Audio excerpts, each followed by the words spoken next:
সম্মানিত দর্শক শ্রোতা, দেশ ও প্রবাস থেকে যারা দেখছেন এবং শুনছেন তাদেরকে একটা দাওয়াত দিতে চাই।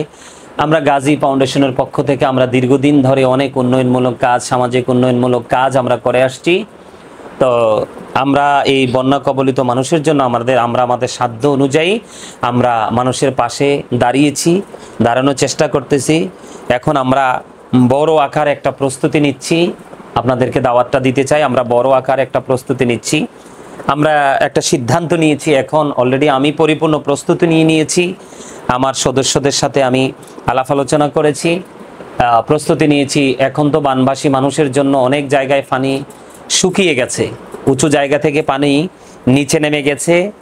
এই বন্যার যে ক্ষতচিহ্নগুলো প্রকাশিত হচ্ছে, মানুষ অনেক কিছু হারিয়েছে। আসলে আমরা আমাদের সামর্থ্য অনুযায়ী করতে পারবো, আমরা সামর্থ্যের বাইরে যেতে পারবো না। আমরা আমাদের সাধ্য অনুযায়ী আমরা একটা সিদ্ধান্ত নিয়েছি, আমরা যতটুকু সম্ভব সর্বোচ্চ আমরা একটা পরিবারকে মাথা পিছু হিসাব করে 500 টাকা করে আমরা দিব। প্রত্যেকটা মাথা পিছু হিসাব করে আমরা জনপ্রতি কি করব, 500 টাকা করে দিব। একটা পরিবারে যদি 10 জন থাকে, সেই পরিবারে আমরা 5000 টাকা দিব। একটা পরিবারে যদি 4 জন সদস্য থাকে, তাহলে আমরা 2000 টাকা করে দিব। 2 জন সদস্য থাকলে আমরা 1000 টাকা করে দিব। এইভাবে আমরা নগদ টাকা দিব, কারণ এখন কেউ খাবার দিচ্ছে, কেউ ওষুধ সামগ্রী দিচ্ছে, কিন্তু আমরা গাজী ফাউন্ডেশনের পক্ষ থেকে আমরা সিদ্ধান্ত নিয়েছি আমরা মানুষকে টাকা দিব। কারণ দিন যত ঘনিয়ে আসছে, পানি যত শুকিয়ে যাচ্ছে, মানুষের কিন্তু টাকার চাহিদাটাই আসছে। তো আমরা তো আসলে বেশি কিছু করতে পারবো না। আমরা আমাদের জায়গা থেকে আমরা যতটুকু সম্ভব আমরা আর্থিকভাবে তাদেরকে সহায়তা করব।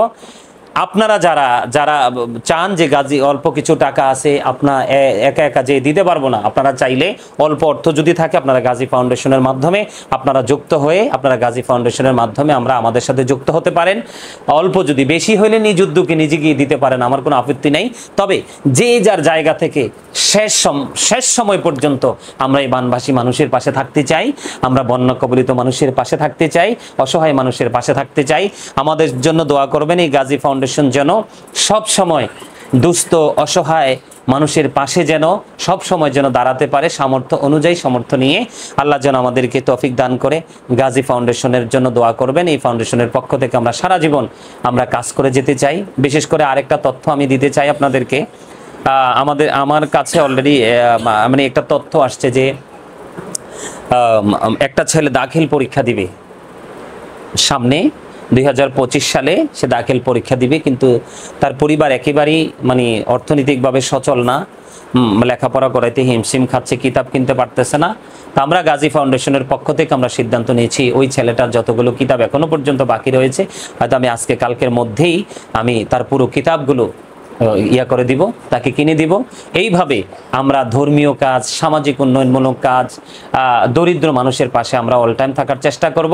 আপনাদের কাছ থেকে আমি একটা জিনিস চাইবো, আপনারা অর্থনৈতিকভাবে আমাদের সাথে অর্থ দিয়ে বা পাশে থাকতে না পারলেও আপনারা আমাদেরকে বুদ্ধি দিয়ে, পরামর্শ দিয়ে আপনারা আমাদের পাশে থাকবেন, এই প্রত্যাশা ব্যক্ত করে আজকের মতো আলোচনা এখানেই শেষ করছি। সবাই ভালো থাকবেন, সুস্থ থাকবেন। আসসালামু আলাইকুম ওয়া রাহমাতুল্লাহি ওয়া বারাকাতুহু।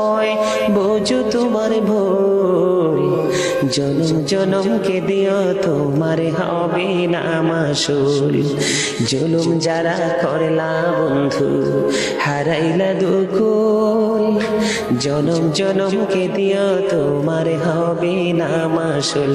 একেবারে ভেবে দেখো না তোমার কোথায় ঠিকানা, একেবারে ভেবে দেখো না তোমার কোথায় ঠিকানা।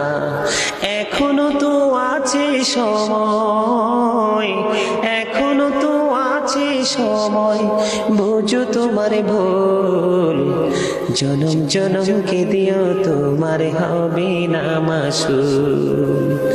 জনম জনমকে দিও, তোমার হবে না মাসুল।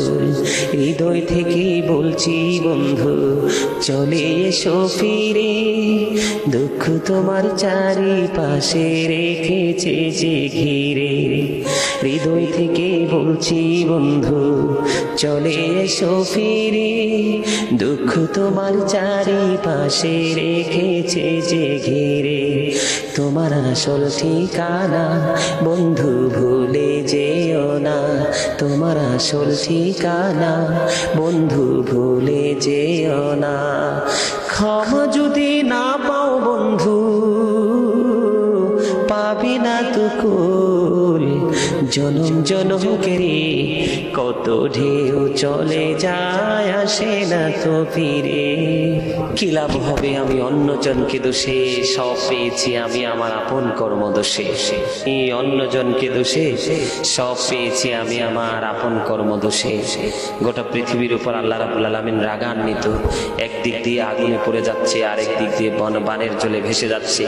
পৃথিবীর এই কঠিন মুহূর্ত যাচ্ছে, বিশেষ করে বাংলাদেশ ছোট্ট একটা দেশ। এই দেশের উপর দিয়ে অনেক বড় বড় ঝড় তুফান চলে যাচ্ছে, সেটার জন্য কিন্তু আমরাই দায়ী। কাউকে দোষ দিয়ে লাভ হবে না, কারণ আল্লাহ সূরা ইউনূসের 44 নম্বর আয়াতে বলেছেন, ইন্নাল্লাহা লা ইয়াজলিমুন নাসা শাইয়্যান ওয়ালাকিন্নান নাসা আনফুসাহুম ইয়াজলিমুন। আল্লাহ বলেছেন, আল্লাহ আল্লাহর বান্দার উপর অত্যাচার করে না। মাবুদ শেষ দেখাটা মা বাবা সন্তানেও দেখে না, এমন মরণ মাওলা তুমি কাউকে দিও না, এমন মরণ মাওলা তুমি কাউকে দিও না।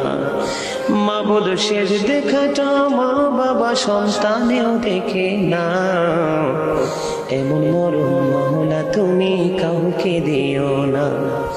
মাবুদ শেষ দেখাটা মা বাবা সন্তান, মাবুদ শেষ দেখাটা মা বাবা সন্তানেও দেখে না, এমন মরণ মাওলা তুমি কাউকে দিও না, এমন মরণ মাওলা তুমি কাউকে দিও না।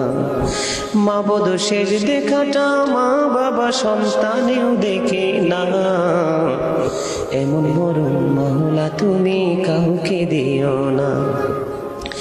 মাবুদ শেষ দেখাটা মা বাবা সন্তানেও দেখে না, এমন মরণ মাওলা তুমি কাউকে দিও না। জনম জনমকে দিও তোমার হবে না মাসুল।